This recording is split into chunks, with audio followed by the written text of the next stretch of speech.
Hello students, कैसे हैं आप लोग। देखो, आज फिर से हम लोग आ गए एक नए चैप्टर को लेकर जिसका नाम है मेंसुरेशन। देखो, इससे पहले मेंसुरेशन का जो पार्ट 1 था उसमें हम लोग सिर्फ और सिर्फ सॉलिड फिगर का फॉर्मूला को पढ़े थे। आज देख लो, मेंसुरेशन है और ये लिखा हुआ है पार्ट 2। मतलब इसमें जो पढ़ने वाले हैं वो 2D फिगर से रिलेटेड जो भी फिगर होगा उसका फॉर्मूला को जानेंगे। तो देखो, क्षेत्रमिति या मेंसुरेशन जो भी हो, फिर मेंसुरेशन का जो भी क्वेश्चन बनाना हो, जब तक फॉर्मूला ना याद हो तब तक नहीं बनेगा। तो आज हम लोग क्या करने वाले हैं, 2D फिगर पार्ट 2 में क्या करने वाले हैं, जितना भी 2 डायमेंशनल फिगर है उसका सारा फॉर्मूला को पढ़ने वाले हैं। इससे पहले जो हमारे वीडियो को नहीं देखें वो जाओ प्लेलिस्ट पे देख लो, हमारा मेंसुरेशन का जो पार्ट 1 वाला वीडियो है जिसमें सॉलिड फिगर का फॉर्मूला बताया गया है, जाके याद कर लेना। ठीक है, चाहे कोई भी एग्जाम हो, कंपटीशन से लेके स्कूल वाला, सब में मेंसुरेशन में फॉर्मूला याद करना जरूरी होता है। तो अच्छे से जाके याद कर लेना। यहाँ पे हम लोग क्या करने वाले हैं, आज 2D फिगर को पढ़ने वाले हैं, 2D फिगर का फॉर्मूला पढ़ने वाले हैं। ठीक है, तो देखो 2D फिगर का जो फॉर्मूला पढ़ेंगे उसमें सबसे पहले बताओ ये कौन सा फिगर है। ये जो फिगर दिख रहा है ना वो कौन सा फिगर है। चलो, ये स्क्वायर है। स्क्वायर का मतलब होता है जिसका वैसा क्वाड्रिलेटरल जिसका चारों साइड इक्वल हो, यही ना होता है स्क्वायर। ये फिगर क्या है, स्क्वायर है। स्क्वायर का मतलब होता है वर्ग, हिंदी में इसे वर्ग कहते हैं। ठीक है, ये क्या होता है, इसका साइड होता है, चारों साइड इक्वल होता है। अभी हम क्या करेंगे, वर्ग का क्षेत्रफल अगर पूछे तो वर्ग का क्षेत्रफल क्या होता है। वर्ग का क्षेत्रफल होता है side square. Side square Hindi में कहते हैं भुजा स्क्वायर। अगर हम इसे लिखना चाहें तो ए स्क्वायर भी लिख सकते हैं। ठीक है, उसके बाद वर्ग का क्षेत्रफल का एक और फॉर्मूला होता है जो कि होता है 1/2 इंटू विकर्ण का स्क्वायर। विकर्ण मतलब डायगोनल होता है, हम पूरा हिंदी में लिख दे रहे हैं। ठीक है, 1/2 इंटू डायगोनल स्क्वायर। इसका डायगोनल ये होता है, ये वाला जो लाइन होता है उसे डायगोनल कहते हैं, और ये जो होता है ये साइड होता है। ठीक है, उसके बाद जो तीसरा फॉर्मूला इसका लिखेंगे, वर्ग का क्या होता है तीसरा फॉर्मूला, परिमाप होता है। वर्ग का परिमाप क्या होगा, तो वर्ग का परिमाप जो होता है वो होता है 4 इंटू साइड। साइड मतलब भुजा, या 4 इंटू ए भी लिख सकते हैं क्योंकि हम यहाँ पे ए से डिनोट किए हैं साइड को। समझ में आ गया। वर्ग का परिमाप 4 इंटू भुजा या 4 इंटू साइड्स लिख सकते हैं। वर्ग का क्षेत्रफल 1/2 गुने विकर्ण स्क्वायर। वर्ग का क्षेत्रफल एक और है जिसको हम लोग ए स्क्वायर कह सकते हैं। ठीक है, साइड स्क्वायर कह सकते हैं, हिंदी में भुजा स्क्वायर कह सकते हैं। समझ में आ गया। देखो, ये वर्ग का 3 फॉर्मूला है। इसके अलावा अगर वर्ग का विकर्ण कह दे निकालने, तो वर्ग का विकर्ण, तो वर्ग का विकर्ण क्या होता है, विकर्ण मतलब डायगोनल, तो इसका होता है √2 इंटू ए। इसके अलावा अगर वर्ग का भुजा निकालने को कह दें, भुजा मतलब साइड, तो इसका 2 फॉर्मूला होता है। एक तो हमारा परिमाप, एक तो हमारा होता है परिमाप बाई 4। परिमाप को 4 से डिवाइड कर देंगे तो ये हमारा वर्ग का भुजा निकल जाएगा। ठीक है, और एक होता है वर्ग का भुजा का फॉर्मूला क्या होता है, तो यहाँ पे लिख देते हैं वर्ग का भुजा मतलब वर्ग का साइड निकालने का फॉर्मूला होता है √अंडर क्षेत्रफल। क्षेत्रफल मतलब √अंडर एरिया। ठीक है, ये क्या लिखा हुआ है, √अंडर एरिया। √अंडर एरिया लिखा हुआ है, यहाँ पे हम एरिया लिख देते हैं। एरिया मतलब क्षेत्रफल। तो वर्ग का जो है इतना फॉर्मूला से सारा वर्ग से रिलेटेड जितना भी क्वेश्चन होगा वो बन जाएगा। ठीक है, आगे देखेंगे नेक्स्ट फिगर कौन सा है वर्ग के बाद, देखते हैं। तो वर्ग के बाद एक होता है आयत। क्या होता है, बना देते हैं, ये हमारा होता है आयत, लिख देते हैं। आयत को इंग्लिश में हम लोग कहते हैं रेक्टेंगल। आयत को इंग्लिश में रेक्टेंगल कहते हैं। ये हमारा लेंथ होता है, ये ब्रेथ होता है। लेंथ का मतलब लंबाई और ब्रेथ का मतलब चौड़ाई होता है। ठीक है, इसमें क्या होता है, आयत का क्षेत्रफल लिख दे रहे हैं। आयत का क्षेत्रफल होता है हमारा, आयत का क्षेत्रफल लंबाई इंटू चौड़ाई, जिसको हम L इंटू बी लिख सकते हैं। उसके बाद आयत का परिमाप क्या होता है, तो आयत का परिमाप जो होगा वो होगा 2 इंटू L प्लस बी। ठीक है, उसके अलावा आयत का विकर्ण होता है। ठीक है, एग्जाम में आयत का विकर्ण भी निकालने को दे देता है, तो ये होता है √अंडर लंबाई स्क्वायर प्लस चौड़ाई स्क्वायर। L फॉर लेंथ, मतलब एल हम लंबाई लिख रहे हैं, बी मतलब चौड़ाई, ठीक है। उसके बाद इसके अलावा आयत का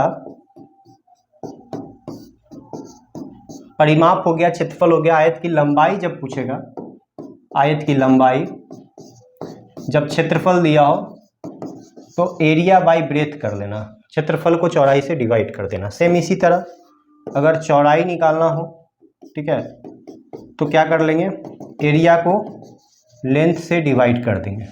तो ये रहा आयत का फॉर्मूला। आयत से रिलेटेड ये फॉर्मूला दिया हुआ है। आयत का विकर्ण दे दिया रूट अंडर लंबाई स्क्वायर प्लस चौड़ाई स्क्वायर, इसको L square plus B square लिखे हैं। तो आयत का इतना फॉर्मूला याद रखना, सभी स्टूडेंट्स बन जाएगा, ठीक है। कभी कभी होता है क्या है कि आयत का परिमाप दिया रहता है, लेंथ दिया रहेगा और ब्रेथ फाइंड करना दिया होगा, ठीक है। तो यही फॉर्मूला हम लोग यूज कर लेंगे, ये वाला फॉर्मूला। और आयत का लंबाई निकालना हो तो एरिया बाई ब्रेथ, जब क्षेत्रफल दिया हो तो ऐसे कर लेंगे, ठीक है। आगे बढ़ते हैं हम लोग, अगले पेज पे आते हैं। आयत के बाद वर्ग हो गया, आयत हो गया। अब देखो कौन सा फिगर हम बनाएंगे यहाँ पे। ये जो फिगर है, ये कौन सा फिगर है, ये जो फिगर है ये कौन सा फिगर है, तो ये जो फिगर है वो हमारा क्या है, ट्रायंगल है। इसको हम लोग क्या कहते हैं, त्रिभुज। त्रिभुज में क्या क्या होता है, तो ये नीचे वाले को आधार कहते हैं, आधार को हम लोग बेस भी कहते हैं, बेस को बी से डिनोट करते हैं, ठीक है। और ये जो यहाँ से यहाँ तक खींचा हुआ है इसको ऊंचाई कहते हैं, ऊंचाई। ये जो है हमारा ऊंचाई है, जिसको हम लोग एच से डिनोट करते हैं। तो ये त्रिभुज कितने प्रकार के होते हैं, तो त्रिभुज 3 प्रकार के, हमारा अकॉर्डिंग टू साइड्स त्रिभुज 3 प्रकार के होते हैं। उस तीनों का हम लोग आज फॉर्मूला पढ़ने वाले हैं। ये जो त्रिभुज है वो डायरेक्ट हम लिख दिए, कोई टाइप्स नहीं लिखे। त्रिभुज का जो क्षेत्रफल होगा वो क्या होगा, 1/2 इंटू आधार इंटू ऊंचाई, जिसको हम b इंटू एच कह सकते हैं। उसके अलावा त्रिभुज का परिमाप निकालने को कहेगा तो क्या कहेंगे, सम ऑफ ऑल साइड्स, मतलब सभी भुजाओं का योग। सम ऑफ ऑल साइड्स इंग्लिश में क्या बोलेंगे, सम ऑफ ऑल साइड्स, हिंदी में बोलते हैं सभी भुजाओं का योग। देखो तीनों साइड्स को जोड़ देंगे, उसका परिमाप निकल जाएगा। कभी कभी जो है ऊंचाई निकालने को कहा, तो त्रिभुज का ऊंचाई निकालने को कहा तो क्षेत्रफल को 2 से मल्टीप्लाई कर देना और डिवाइड में आधार कर देना, ठीक है। ये हमारा क्या ऊंचाई का फॉर्मूला है। कभी कभी आधार का फॉर्मूला पूछा, आधार निकालने को दिया जाए तो क्या कहेंगे, क्षेत्रफल इंटू 2 बाई क्या होगा, ऊंचाई। देखो ये त्रिभुज का क्षेत्रफल हो गया। त्रिभुज से रिलेटेड इतना सारा क्वेश्चन आराम से बन जाएगा। लेकिन इसके अलावा हम लोग समबाहु त्रिभुज और क्या होता है, तो समद्विबाहु त्रिभुज होता है, और एक क्या होता है हमारा विषमबाहु त्रिभुज होता है। तो सारा पढ़ेंगे, पहले ये वाला देख लो कैसे है। अगले पेज पे आते हैं।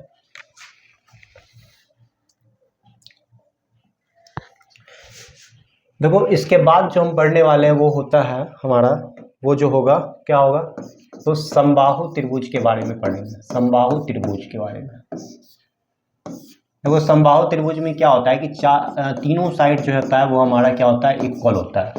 इसका जो फॉर्मूला अगर लिखना चाहे तो हम क्या लिखेंगे, समबाहु त्रिभुज का क्षेत्रफल क्या होगा, √3/4 इंटू ए स्क्वायर। ए स्क्वायर मतलब भुजा स्क्वायर, ए का मतलब साइड होता है, ठीक है। उसके बाद अगर समबाहु त्रिभुज का परिमाप निकालने को बोला जाए, समबाहु त्रिभुज का परिमाप, तो हम क्या कहेंगे, 3 इंटू साइड कर देंगे, 3 इंटू ए कह देंगे, ठीक है। 2 फॉर्मूला याद कर लेना, समबाहु त्रिभुज का सारा क्वेश्चन बन जाएगा। आगे बढ़ते हैं हम लोग नेक्स्ट पे। एक होता है समद्विबाहु, एक होता है हमारा समद्विबाहु त्रिभुज। समद्विबाहु को हम लोग क्या कहते हैं, आइसोलेस, जिसका 2 साइड इक्वल होगा, जिसका 2 साइड इक्वल होगा, ठीक है, जिसका 2 साइड इक्वल होगा वो क्या होगा, तो हमारा समद्विबाहु त्रिभुज होगा। इसको हम लोग समद्विबाहु त्रिभुज के नाम से जानते हैं, जिसका 2 साइड इक्वल होता है, ठीक है। नीचे वाले साइड को हम लोग बेस कहते हैं, यानी बी फॉर बेस। ये जो है हमारा क्या है, बी से बेस हो गया, और जो 2 इक्वल साइड्स हो गया वो हमारा ए हो गया। तो समद्विबाहु त्रिभुज का जो क्षेत्रफल होता है, जिसको हम लोग क्या कहते हैं, इंग्लिश में क्या कहते हैं, आइसोलेस ट्रायंगल। तो b/4 माइनस बी स्क्वायर, ये समद्विबाहु त्रिभुज का क्षेत्रफल है। b/4 माइनस बी स्क्वायर, ये क्या है? तो समद्विबाहु त्रिभुज का क्षेत्रफल है। समझ में आ गया? ये b4 क्या हो गया? b4 हो गया हमारा बेस और a4 हो गया हमारा 2 इक्वल साइड्स। ठीक है, जो दो इक्वल साइड्स होगा उसको हम लोग a बोलेंगे। तो ये समद्विबाहु त्रिभुज से रिलेटेड ये हमारा फॉर्मूला था। इसके अलावा जो एक और फॉर्मूला आता है त्रिभुज से रिलेटेड, क्या होता है वो? स्केलेन, जिसको हम लोग विषम बाहु कहते हैं। विषम बाहु त्रिभुज, जिसका तीनों डिफरेंट रहता है, ये और ये तीनों डिफरेंट होता है। ये ए होगा, ये बी होगा और ये सी होगा, इस तरीके से दिया रहता है। इसको हम कौन से फार्मूला पे बनाएंगे?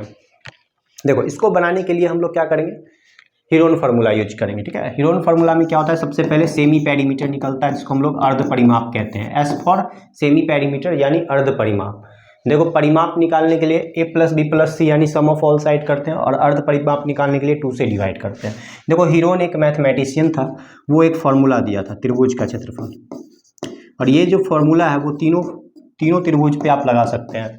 समबाहु त्रिभुज, समद्विबाहु त्रिभुज और विषम बाहु त्रिभुज। ये फार्मूला था S इंटू S माइनस ए, S माइनस बी और S माइनस सी। देखो, याद आ गया? ये रिवीजन हो रहा है, सब पहले से पढ़ा होगा, सारा हम फिर से करवा दे रहे हैं, जो याद आ जाएगा सारा फार्मूला, क्योंकि जब भी क्षेत्रमिति मेंसुरेशन का क्वेश्चन हम लोग बनाते हैं तो फार्मूला का यूज होता है। तो हम लोग क्या पढ़ लिए अभी तक, एक बार देख लेते हैं। विषम बाहु त्रिभुज का जो एरिया होता है वो इस तरीके से निकलता है। समद्विबाहु त्रिभुज का क्षेत्रफल इस तरीके से। समबाहु त्रिभुज का क्षेत्रफल और परिमाप दिया हुआ है यहाँ पे। त्रिभुज का क्षेत्रफल ये हो गया, आयत का हो गया, आयत के अलावा हमारा ये वर्ग हो गया। इसके अलावा हम लोग पढ़ेंगे अब एक समकोण त्रिभुज। ठीक है, समकोण त्रिभुज के बारे में पढ़ेंगे। समकोण त्रिभुज मतलब कोई एक एंगल 90 डिग्री होता है। देखो, समकोण त्रिभुज का क्षेत्रफल क्या होगा? इसको हम लोग क्या कहते हैं? इंग्लिश में हाइपोटेनस कहते हैं और हिंदी में कर्ण के नाम से जानते हैं। इसको लंब कहते हैं, लंब, परपेंडिकुलर के नाम से जानते हैं, और इसको आधार कहते हैं, बेस के नाम से जानते हैं। और समकोण त्रिभुज का क्षेत्रफल क्या होता है? 1/2 into product of 2 legs, English में 1/2 इंटू प्रोडक्ट ऑफ 2 लेग्स, और इसका लेग्स जो होता है वो क्या होता है? लंब और आधार होता है, हाइपोटेनस लेग्स नहीं कहलाता है। तो इसमें हम 1/2 इंटू बी इंटू एच लिख देंगे। ये समकोण त्रिभुज का क्षेत्रफल है। ठीक है, इसके अलावा इसमें अगर हाइपोटेनस निकालने को कहा जाए, यानी कर्ण निकालने को कहा जाए, तो लंब स्क्वायर जोड़ आधार स्क्वायर कर देना। ठीक है, अगर बेस निकालने को कहा जाए तो कर्ण स्क्वायर में से लंब स्क्वायर को घटा देना। अगर लंब निकालने को कहा जाए तो कर्ण स्क्वायर में से आधार स्क्वायर को घटा देना। देखो, P मतलब होता है यहाँ पे लंब, B मतलब, देखो B मतलब हो गया आधार, और H मतलब क्या हो गया?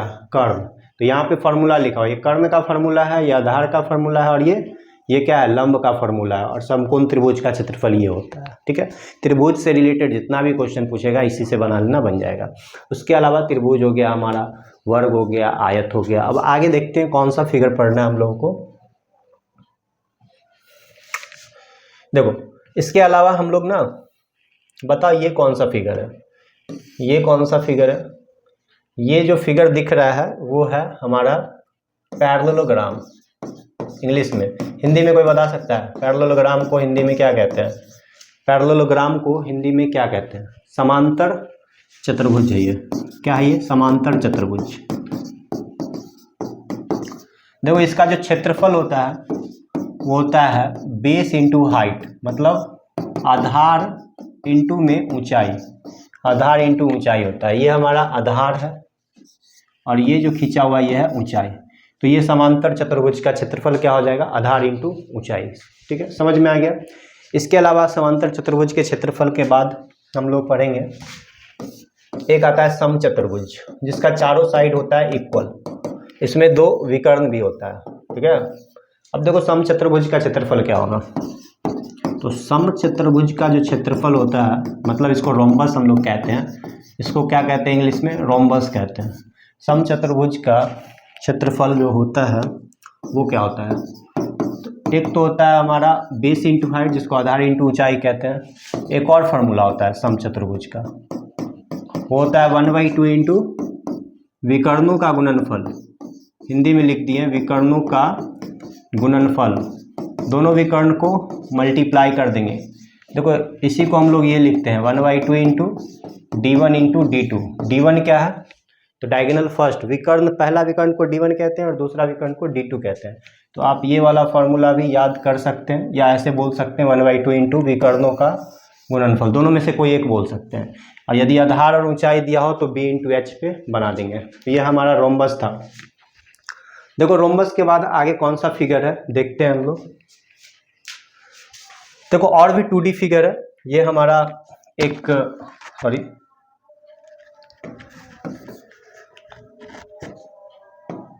बताओ ये कौन सा फिगर है। ये जो फिगर दिख रहा है वो वृत्त का फिगर है। वृत्त वृत्त वृत्त मतलब इंग्लिश में सर्किल बोलते हैं इसको, सर्किल है ना क्या। ये है हमारा क्या, वृत्त। और ये देखो सेंटर से लेके और ये बाउंड्री तक के डिस्टेंस को हम लोग रेडियस कहते हैं, जिसको हिंदी में हम लोग त्रिज्या कहते हैं। क्या कहते हैं, त्रिज्या। इसको बोलते हैं त्रिज्या, ठीक है। तो इसमें जो क्षेत्रफल निकालना हो, वृत्त का क्षेत्रफल क्या होता है, तो वृत्त का जो क्षेत्रफल होगा वो होगा हमारा πr², ठीक है। वृत्त की परिधि क्या होता है, देखो इस फिगर में परिधि और क्षेत्रफल हम पहले बता दे रहे हैं कि वृत्त का क्षेत्रफल निकालने को दिया जाए तो πr² यूज करेंगे और वृत्त की परिधि 2πr। देखो क्षेत्रफल मतलब ये बीच वाला स्पेस, इसको क्षेत्रफल कहते हैं। और जब परिधि का बात किया जाए तो यहाँ से लेके टोटल डिस्टेंस ऐसे करके हम कवर कर लेंगे ना एक चक्कर, तो वृत्त की परिधि कहलाने लगेगा। मतलब परिमाप, लेंथ ऑफ बाउंड्री को ही परिधि कहते हैं, ठीक है। उसके अलावा वृत्त की परिधि का एक और फार्मूला है। अगर वृत्त की परिधि निकालने को कहा जाए और व्यास दे दिया जाए, मतलब डायमीटर दिया जाए, ठीक है। डायमीटर सबको पता है कि यहाँ से यहाँ तक रेडियस है। जब पूरा डिस्टेंस तय कर लेगा सेंटर को क्रॉस करके तो वो क्या कहलाएगा, डायमीटर यानी व्यास कहलाने लगता है। तब वृत्त की परिधि πd यूज करेंगे। वृत्त का क्षेत्रफल, वृत्त की परिधि, वृत्त की परिधि का दो फार्मूला हो गया। इसमें जान लो कि डायमीटर का फॉर्मूला अगर डायरेक्ट होगा तो 2r, अगर रेडियस पूछा जाए तो 2d, और पाई का जो वैल्यू होता है वो होता है 22/7, ये याद रखना। और एक और फार्मूला होता है, एक और वैल्यू होता है 3.14 होता है। ये है वृत्त का फॉर्मूला। देखो इसके अलावा और है हमारा, और भी सॉलिड शेप है जो कि यहाँ पे दिख रहा है। ये कौन सा फिगर है बता दो। ये जो फिगर है वो हमारा कौन सा फिगर है, ये जो फिगर है वो हमारा कौन सा फिगर है।